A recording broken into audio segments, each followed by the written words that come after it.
Hi, everyone. My name is Annmarie Cantrell, and I want to start by thanking Nancy for inviting me to talk today for this series on her blueprint to heal and regulating the nervous system.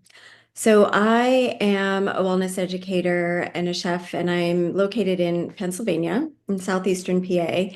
And I have been on a health journey for probably about 30 years. And throughout my life have had these little perfect storms that have happened, every couple of years. And as a result of those, I experienced a lot of physical illness, some depression and anxiety, and really spent a lot of my time looking for the perfect thing. Like, what is the thing that is going to heal me? And as a result of that, I got very involved in food. And so I think food is amazing. But it really wasn't until about 3 years ago that I had this other perfect storm. And I realized, I said, Annmarie, you know what? You are 90% there. You're never going to heal until you heal your nervous system because I was in a constant state of fight or flight. So, what I'd like to talk about today is the importance of creating safety because we cannot get out of this fight or flight if we feel unsafe. And anything that we try to do on top of, things like food and supplements and even breath work or meditation, if the body's not feeling safe, those things aren't going to hit. So I am going to share my screen and then I will stop at the end and take questions. And I will also be sharing, I also do some energy medicine work called Eden Energy Medicine, which I find to be really profound in working with the body, the meridian systems, but also really honing in on the nervous system. So at the end, I'm also going to share some techniques with you that you can use at home.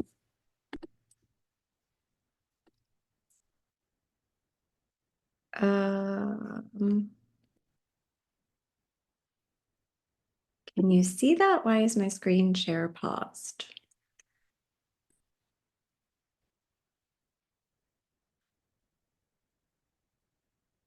There we go. Okay. Okay. So we are talking about easing into rhythms today and creating safety, calm, and resilience with everyday habits.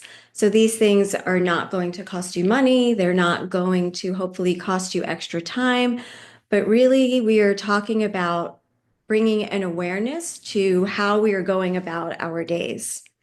So I want to just start by saying that regulating our nervous system isn't something we do like we're mending a sprained ankle, right? We don't, if we have an injury, we tend to maybe ice it and wrap it and every 2 hours put a compress on it or whatever. But when we focus on our nervous system, we don't want to follow that same sort of thinking that, okay, well, in 2 hours from now, I'm going to sit down and I'm going to do my breath work. Or in an hour from now, I'm going to sit down and meditate. And the reason that doesn't work is because our nervous system is such an incredibly sensitive sensing system. It is always on and it is always on alert. So it tracks everything in our environment, things that we may not even be aware of that it's tracking. So it's tracking light, it's tracking noise, it's tracking smells, it's tracking pace, chaos. So it's constantly receiving all of this information from the world around us. And when the information that's coming in is fast and loud and chaotic, we respond, and then we respond, and the nervous system responds with this sympathetic dominance. So I know Nancy talked about the sympathetic arm and the parasympathetic arm of our autonomic nervous system, but the sympathetic arm is what keeps us in fight or flight. It is that fight or flight, like alerting us to danger. So now we find ourselves in 2026 and we no longer have to really worry about the tiger chasing us, but we have these other sort of metaphors for the tiger. So whether it's 10,000 emails that you wake up to when you go into work in the morning, or it's a sick child, or it's an aging parent, there are these things in our lives that are definitely stressors. And so our body tends to stay in this fight or flight mode because it can't move out of it because it is not safe to do so. So in order to begin to shift out of this, we need to start recognizing that we have to provide safety for our bodies. Not everything that we come into contact with is a threat, right? We need to feel safety. And we also can begin to heal and calm our nervous system in the same environment that created this chaotic environment anyway. So I hope that makes sense. I often think of the analogy of caring for a young child. So when we're caring for our nervous system, it's almost like we are working with a toddler, right? And so when a toddler has a tantrum and begins to scream, it really doesn't help for us to go, shh, you're okay, you're okay. Come on, don't worry about it. Come on, you're okay. That child is so caught up in that moment, so caught up in that stress that any of the tools that we think we're going to use are not going to work because that child is not feeling safe. So it's the same thing with our nervous system. So what do we do when a child's in that situation? We go over, we pick up the child, we hug the child, we use touch, we squeeze, we rock, we use a gentle voice. And then once that child starts to feel safe, then we can start to break the rules. Then we start to talk gently and we say, it's okay. Do you want to come walk with me? Whatever those tools are, but the tools are not going to hit until there's safety created. So what does safety look like for adults now, right? And what does safety look like for our nervous system? Basically, safety biologically means that there is enough time, there is predictability, there's enough warmth, there's enough nourishment, and there is enough connection. We cannot have regulated nervous systems without connection. So when we give our nervous system these subtle cues of rushing and skipping meals and overstimulation or constant exposure to cold, we're constantly signaling this danger to our nervous system. So this is just a quote that Stephen Porges, who is the developer of the polyvagal theory, has quoted, and he just says that if our nervous system detects safety, then it is no longer defensive. When it is no longer defensive, then the circuits of the autonomic nervous system support health, growth, and restoration. And so really that is what we're looking for here.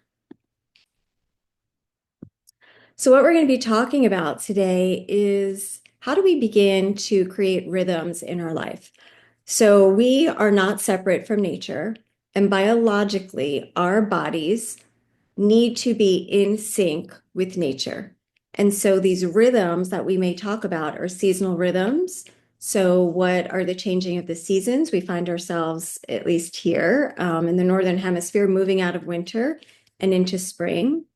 There are monthly rhythms with the moon cycle, and particularly for women, we've got, the monthly rhythms. And then there are the circadian rhythms, which are our daily rhythms, our 24-hour cycle. So I'd like to go through those a little bit. And what I have on the screen right now is a wheel. And this is based on the work in traditional Chinese medicine. So in Chinese medicine, there's something called the 5 elements. And basically the 5 elements are 5 seasons, and they are correlated with different organ systems or meridian systems in the body. So basically, when we're looking at this right now, we always start the seasons with winter. And you can see that winter is an element of water, and the kidneys and the bladder rule or the water element for us. So during winter, there is this seasonal rhythm that happens. And, you may notice that you're more tired in the wintertime. The days are shorter. It's colder. You want to be inside. You want to be snuggled up by the fire. There's a biological reason for that because our bodies do so much healing actually in the wintertime. And our bodies need warmth, and it needs darkness, and it needs this restoration to be able to then go around that wheel. And you'll see going around to the left, we're now moving into spring, which is the element of wood. And this is all about our liver and our gallbladder. And so springtime is about this renewal and this rebirth. And so now we're starting to get new energy. And if you look outside, you can see the daffodils are starting to come up, trees are starting to sprout. So it's this very fresh, new energy. But if we don't respect the seasonal rhythm during the winter time and we're go, go, go, go, go, come spring, we're going to be exhausted. And so we're not going to have that energy and that boost to really begin to spring up and do the things that we envisioned ourselves doing. And then as we go around, we come into summer, and that is the season of the heart and the small intestine. And summer is all about connection. It's very young, it's very fiery, it's very hot, it's about action. So the days are longer, we're up later, we're outside later, we're partying, we're at the beach, it's fun, there's joy, there's social connection. Then we go into what Chinese medicine calls late summer, which is the element of the earth. And so it's now when we're reaping the harvest of everything that we've sown back in the springtime in our wood element is now really coming to its height of fruition. And we begin taking in all the sweet potatoes, all that sweetness in life, the cabbages, all those ground vegetables, right? And then we start to go into autumn, and that's about our lungs and our large intestine where we start to release. And we do this mimicking of nature, just like the trees begin to release all of their leaves. We are releasing, our lungs are releasing all of this carbon dioxide, and our large intestine is releasing all of the waste that our cells do not need. And it's about letting go. And as we're letting go, we're getting ready for that new cycle of winter to begin, where we're quiet and we're hibernating, and then we start again. So this is a seasonal rhythm. And unfortunately, for many of us, we are so not connected to this, right? So wintertime, especially here, we get snow, it's cold. We don't want to be up late at night. We don't want to be eating pineapples and strawberries and raw salads, right? There's things that we need to do to really support our biology during this time. Now that we're moving into spring and it's the time of the liver, I know a lot of people are like doing liver cleanses and want to liver cleanse.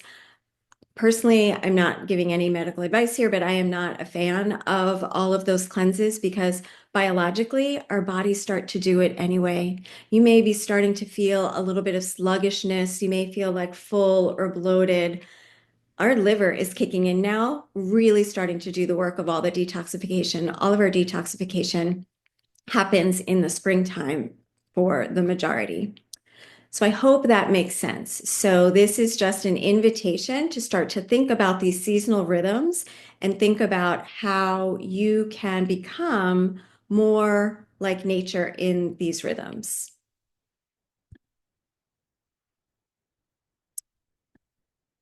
And then we're going to talk about the daily rhythms.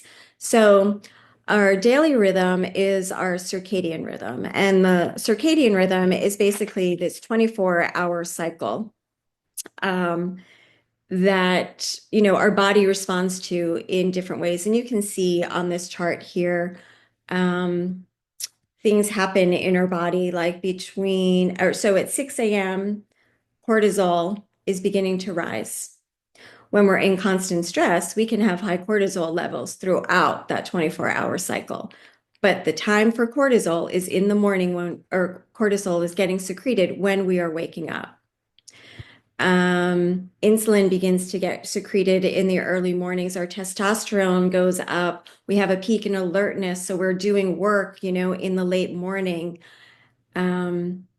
And then we go around and, 6 p.m., lipid levels come into play. And then our body temperature peaks. Melatonin begins to get secreted at 9 p.m. We go into our deepest sleeps around 2 a.m., right? And we start to do all that deep cleansing. Those lymphocyte levels are at their peak when we're in our deepest sleep. So for many of us, again, this circadian rhythm is imbalanced because maybe we're not waking up on, let's say, if we're all going to work, whatever, we're getting up. But what is it that we're doing to help support our rhythm during these times? So maybe we are not waking up until 10 a.m. on a weekend, right? And then we're so sluggish the rest of the day. So we're not eating until 10 or 11 a.m. And then we're eating probably at 8 or 9 p.m., particularly in the summer, this happens a lot. And so what is that doing for our circadian rhythm? So this is just a little bit of a guide to look and see what happens sort of during the day. So I am going to just go backwards on my slide and just want to talk a little bit about a morning rhythm, because morning time is so important, because what we do in the morning really sets up our energy for the remainder of the day. So I'm just going to ask you a question, like just a couple of questions, and just start to think about what your rhythm is like. So how do you come into your day in the morning? Do you wake up with a blaring alarm clock? Do you jump out of bed and jump into the shower? Do you jump out of bed and grab the phone and start to look directly at your emails? Or do you look right at the phone and start scrolling to see what happened on social media while you were asleep, those 10 hours or those 2 hours, whatever, while you were sleeping during the night? Do you rush downstairs and grab coffee first thing? Or do you sit down and have a leisurely breakfast? Are you going outside to get morning light? Are you rushing to work in your car with your windows rolled up and loud music playing, and then going and sitting inside in an office under fluorescent lights all day, sitting in front of your computer? What is your rhythm like? And again, the way we set up our mornings really sets up our energy for the rest of the day. And I'm just going to give you a little hint here, is that when we wake up in the morning with that blaring alarm clock and we rush downstairs and we are looking at our phone right away, we're spiking our cortisol. And that cortisol spike is going to continue throughout the rest of that cycle. Yes, cortisol does begin to creep up as the day begins, but we want to do it in a rhythm that the body can relate to and that the body can understand. So I want to talk a little bit about the importance of light. So I like to say that humans are like very complicated plants. We run on light, we run on water, primarily structured water, we run on fuel, good sources of food, and then we also run on connections. So we're complicated and we have all of these emotions. But light from the sun is the main source of energy for our body, and it regulates all biological rhythms in the body. So if we can get ourselves on a rhythm where we are following this circadian 24-hour cycle, what is going to start to happen is we're going to find that things become regulated in our body without us working on it. We're just following rhythms. So we can go outside, we can get light in our eyes at sunrise.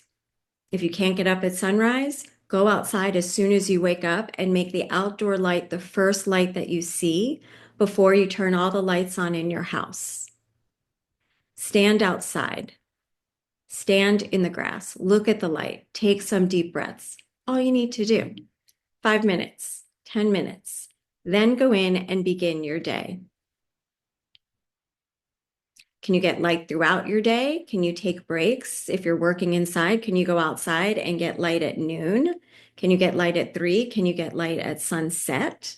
Also a very important time for our bodies. So what is happening throughout this cycle of the day is that when we're waking up in the morning, our melatonin is going off for the day. Our cortisol is increasing, right? And then as we begin the cycle again at sunset, sunset is a signal for melatonin to start to get activated again, right? And when we're stressed out and eating dinner in front of a computer or eating dinner really late at night and we're scrolling on our computers until 9, 10, 11 o'clock, biologically, the body does not know what's happening because blue light happens during the day. Blue light at night is signaling our melatonin to stay off. Melatonin is our hormone for sleep.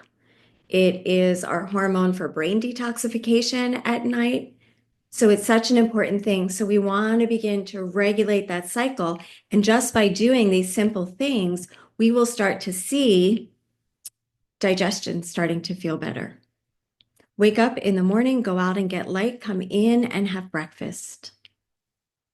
Really good point is to have breakfast probably within an hour of sunrise, right? And so if you are someone who has a very dysregulated nervous system, maybe intermittent fasting is not going to work for you. We want to provide safety and predictability to the body. So waking up and feeling hungry and ignoring that is signaling danger to the nervous system. Oh, I don't know where my next food is going to come from. So I am going to hoard all of these, calories and fat that I have right now, and I am not going to release them because we need to be safe. But if you set up predictability and set up a rhythm of nourishment, then your body is going to be like, oh, okay, I can do this. Thank you. You fed me. Now I'm ready. Now I'm ready for having energy, throughout the day. And when we start to do that, our blood sugar levels are going to change. We may not have those dips that we usually experience. Our bodies are getting nourished. It's regulating so we can eat breakfast and then go another 4 hours before we need lunch, and then go another 4 hours until we need an evening meal. We're not constantly snacking during the day because our blood sugar is low. Okay. I feel like I'm giving you a lot of information, and the most important thing to remember about this is that this is a not do it all or do nothing. This is really just about awareness. The first thing you want to do is just bring awareness to your routines. And as you start to change one thing in your routine, begin to do it consistently. Because this is like the tortoise and the hare, right? And so you can be the tortoise as we're regulating our nervous system, because the hare is going to probably keep us in that state of dysregulation. So it's that consistency. It's just you keep on doing it. And the more you do it, the more you're signaling all of that safety to the body. So this next slide that I have up for you, again, is related to Chinese medicine. And this is a 24-hour meridian wheel. So I showed you the seasonal wheel of when different organ systems come on. This is a 24-hour wheel. And so let us start in the morning. So let's look over at our 3 to 5 a.m. over here on the left. So just like during the seasons, there are certain meridians that come online, so to speak, and are really active during that, 2 to 3 month period. We have the organ systems and the meridian systems that come online throughout the 24-hour cycle. So at 3 a.m. to 5 a.m., our lungs are doing their work, and lungs do a lot of detoxification as well. Bringing in oxygen into the body, dispelling all of that carbon dioxide, dispelling all of that waste. What I love about this 24-hour wheel is it is often used as a diagnostic tool. So you can use it for yourself and look at this wheel and think like, oh, wait, I usually feel sick to my stomach, like, at 9 a.m. or something like that. Or I'm always waking up at 3 a.m. I wonder what that means. This can sort of be a clue to what's happening in your body with the different meridians. So from 5 to 7 a.m., our large intestine comes online. And so throughout this wheel, our large intestine releases waste again, right? So maybe this is the time you wake up and you go to the bathroom and you have a bowel movement because your large intestine is working. That meridian is on. 7 to 9, our stomach meridian is coming online. So this is an amazing time to be eating breakfast because your nutrients are going to get broken down. The stomach is going to be working to digest everything that you're eating. From 9 a.m. to 11 a.m., your spleen comes online. So your spleen is our master metabolizer. So we just ate breakfast. Now our spleen is going to metabolize everything that we've eaten, and then it is going to go into our cells for nourishment and for energy. And then at noon, high noon is when our heart comes online between 11 and 1. Small intestine comes online between 1 and 3. And then this is where we usually get our dips, right? Many people need caffeine or a little bit of chocolate between that 3 to 5 p.m. We're feeling exhausted. Bladder and kidney are our water element. Water element is in Chinese medicine our qi. That is our life force. And so if our adrenals are stressed or if we have chronic fatigue, our life force is very depleted. So this is a perfect time to rest or go take a walk or close your eyes for 5 minutes to really begin to restore. Rather than reaching for the caffeine, reaching for the chocolate, reaching for the sugar, maybe you close your office door if you're still at work and you just close your eyes and you breathe for a count of 10 and you just do a restoring, right? Because this isn't about fighting our body, it's about honoring our body and bringing in safety. And then pericardium is our heart protector, comes in from 7 to 9. Triple warmer is also related to the heart meridian, and triple warmer in Chinese medicine is our fight or flight. So we want to be in bed around 10 o'clock, right? So that we're calming triple warmer down and it's turning itself off a little bit and we're getting into a deep sleep. 11 to 1 is our gallbladder. Gallbladder works with the liver and detoxification. So this time between 11 and 3 a.m., our body is detoxifying. So we want to be in a deep sleep where our body can really release. Just wanted to show you that so that you had an idea of sort of this 24-hour cycle. Okay. The other way that we can work with our rhythms is to begin to sync with nature. So finding the time to go outside and being with nature and take a walk or take a hike. But remember, it is all about how you do it. So if it's like, I got to get outside and take a walk and you're power walking, through the woods and you're talking on your cell phone or you've got your earbuds in and you're listening to music, you're just doing cardio. You're not syncing. You're not developing a rhythm, right? You are keeping that body in like, okay, yeah, we got to go. We got to go. But when you're syncing with nature and you're walking outside and you don't have any other distractions, and of course you can walk with a friend, but you're listening, you're hearing the birds. And there's so much research done on like the importance of bird sounds because it signals safety to the body. Because when we were running from that tiger, when we heard bird sounds, it meant that there was no danger. That danger had passed because the animals went on high alert too. So when the birds are singing, we know that it's safe. So when we're outside syncing with nature, we want to cue in to all of these things. Look at the sun, look at the bright blue sky. Step barefoot on the grass. Take breaths, as you're walking. Really begin to enjoy that time because there is nothing like being in the greenery. The Japanese have this whole forest bathing system, and they take people who are convalescing from the hospital out into the forests to heal.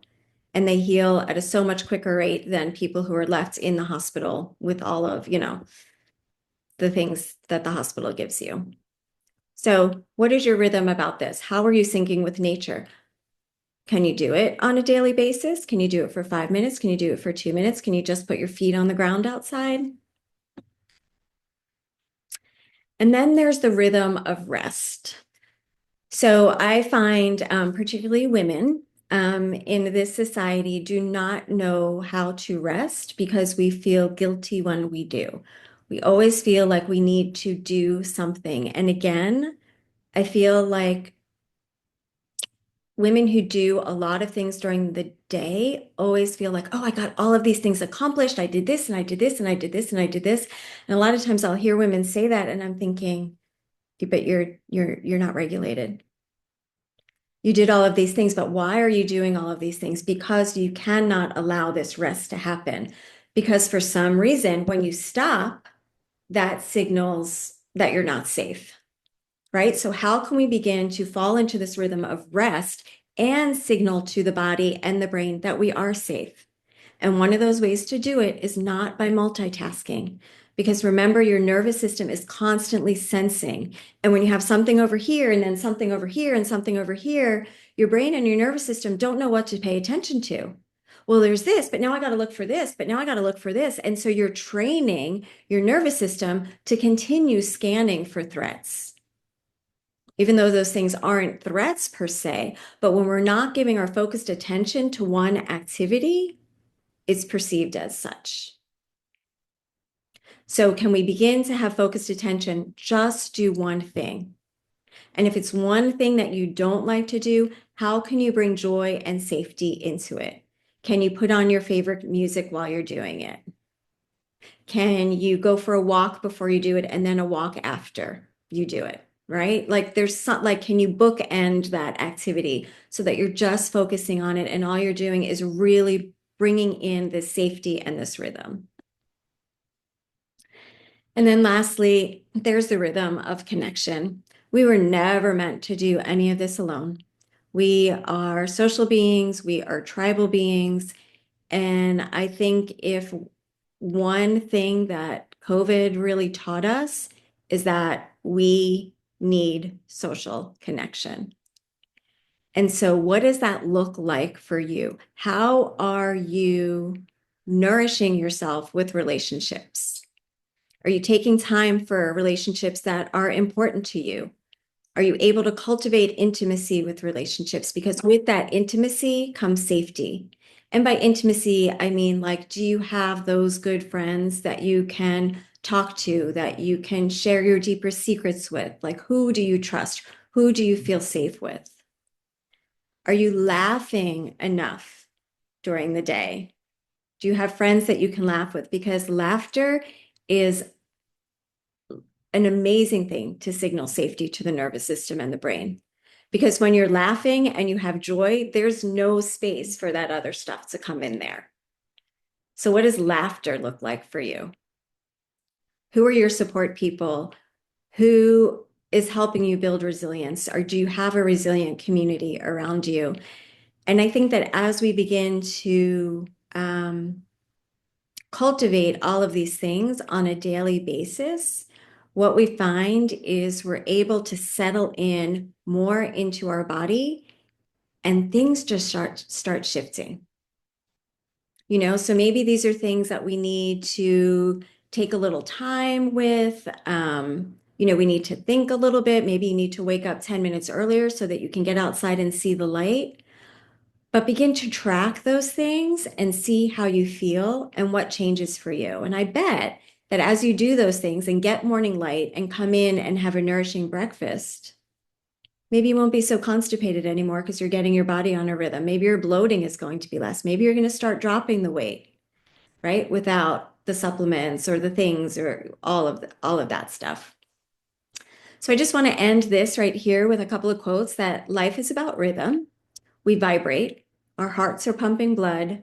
We are a rhythm machine. That is what we are.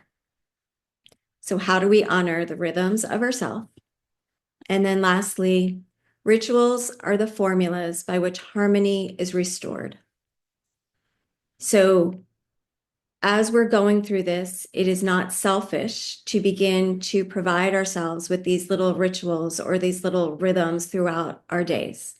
It is a necessity, and the necessity is what is going to bring in this harmony and this restoration and this resilience.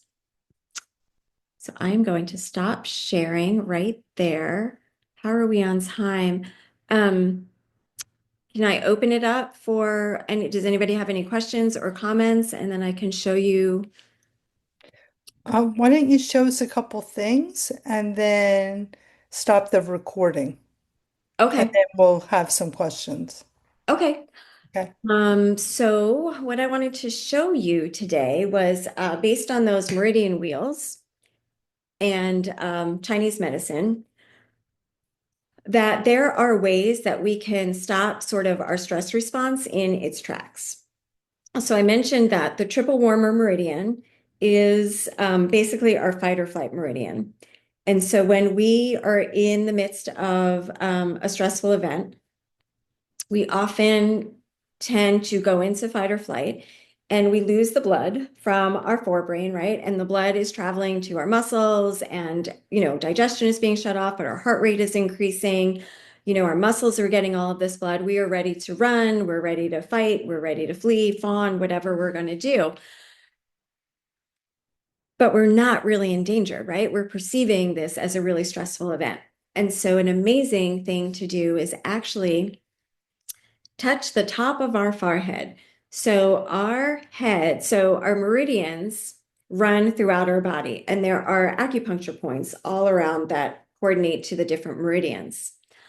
All along our head, there are these points that are called neurovascular points.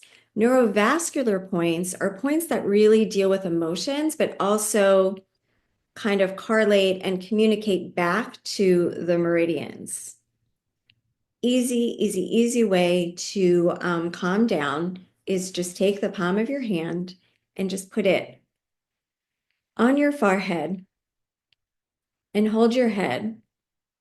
And what you're doing is sending a signal to your body and your brain that you are safe. And it begins to restore the blood back into our prefrontal cortex. And I just took a sigh. And so you may feel that as you're holding this, things may shift. And again, this is about getting into rhythms with this and understanding your body and understanding your body's reactions. So this isn't something that you're going to be like, oh, I'm stressed. Okay, I'm good, right? We're not going to bring that into it. You're going to take a little bit of time. You can take your other hand and you can hold anywhere on your head. I like to hold the back of my head just above right above the neck. This is a point for fear. This relates to our water element, and kidney meridian is all about fear. You can do the top of your head. You can do the curve of your head. You can do whatever you want right there.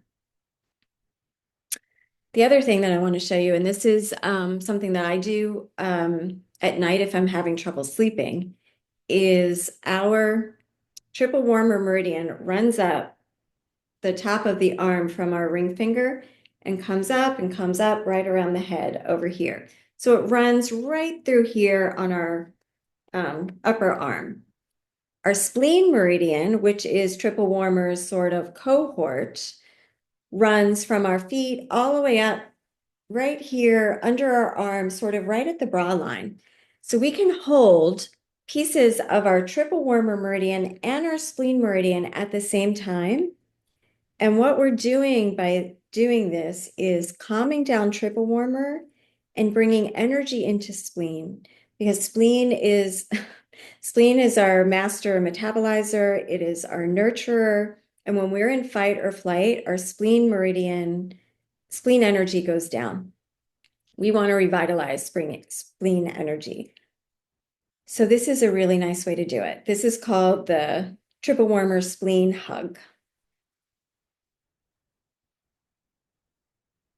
And then lastly, I will show you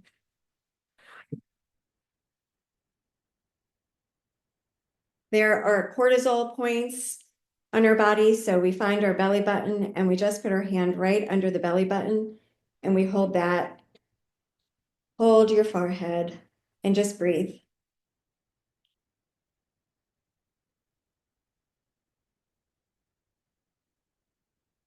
And to be able to release some of that cortisol, you're going to take a deep breath in.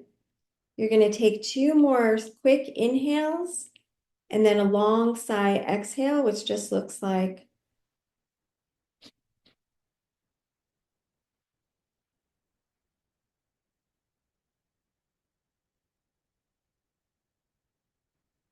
and those things are easy enough to do in public when you're sitting in your meeting, and you're feeling really stressed. You can sit like this. Nobody's going to know what you're doing, right? You can do this in your car. So just wanted to give you those things just as some techniques to really immediately start to bring down those cortisol spikes. They're So great. Could you stop the yes, I will recording and go then we'll get some now questions? and